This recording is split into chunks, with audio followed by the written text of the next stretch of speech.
Heroin's an isolating kind of drug, the way I perceive it, but I did use other people to get me high. If I didn't have money, I would manipulate my way to get high. Living with my dad and my addiction started to weigh on in his life and started interfering with our relationship, and I started stealing stuff from the house, pawning it, stuff like that. So he kicked me out of the house to go live with my mother. I have a dark past with my mom, and when I lived with her, it just intensified my using to cope with living with her. Just when I really started to hit rock bottom. She had her own demons, and those demons eventually became mine. She had issues with herself, and she would take it out on me in a sense. She wasn't physically abusive, but she was mentally abusive, and I still have those problems today. Hi, I'm Hayden. I'm 26 years old, and I'm from Milwaukee, Wisconsin. While I was using, it hit my rock bottom. I just got sick of living the way I was, the suffering, doing things I normally wouldn't do if I wasn't using, things that went against my morals. I would steal every job I had. I would have great careers. I had a job that could have set me for life. I had my whole life set out for me.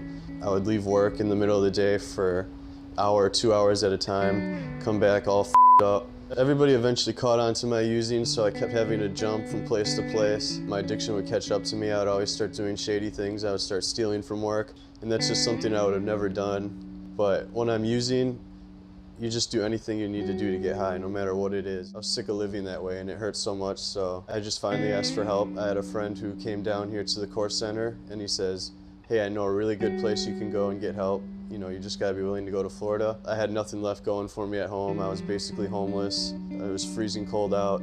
So I thought Florida would have been a great idea. I only went to one other treatment before, and it was in a hospital, so my idea of treatment was more of a hospital setting. Normally I'm like a shell, and I don't like to open up, but for some reason when I got here, I just felt like I could just unload everything, all my problems. I didn't feel like I had to lie or anything. I just knew like they were here to help me, and it was just a great environment. I didn't really have that sense that I was like their patient or money or anything. Like I just felt like it's my family. And I've been down here 2 years, and I still feel like they're my family. Just because I came to treatment doesn't mean like my addiction was cured. It just means I stopped using the drugs, or I had a time away from the drugs. But once I came here, I was completely left with just myself.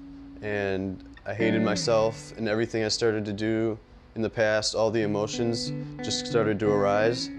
But I was in a good environment to be going through that in. Because if I was doing it at home or anywhere else, it would have just led me back to using. But here, they helped guide my emotions, realize why I was having them, why I used, why I did the things I did in my past. You don't have to bring those demons with you. You just gotta practice acceptance, really, because everybody has their own problems, and you have your own, and your parents have their own, and they did the best they could to raise you. And even though that wasn't as good as what you wanted, that's just the best that they could do. And even though it might have scarred you and stuff in the long run, it doesn't mean that has to be who you are today. And the voices you hear that they've created in your head, that's not you, that's not who you are. Your thoughts are not, they don't define you. You don't have to listen to them all. You're a better person, and if you stay clean or get clean, you'll become a much better person. You'll be able to forgive your family for the things they've done. They'll be able to forgive you for the things you did while you were using. It might take a long time, but staying clean is definitely worth it. You're worth it, you matter.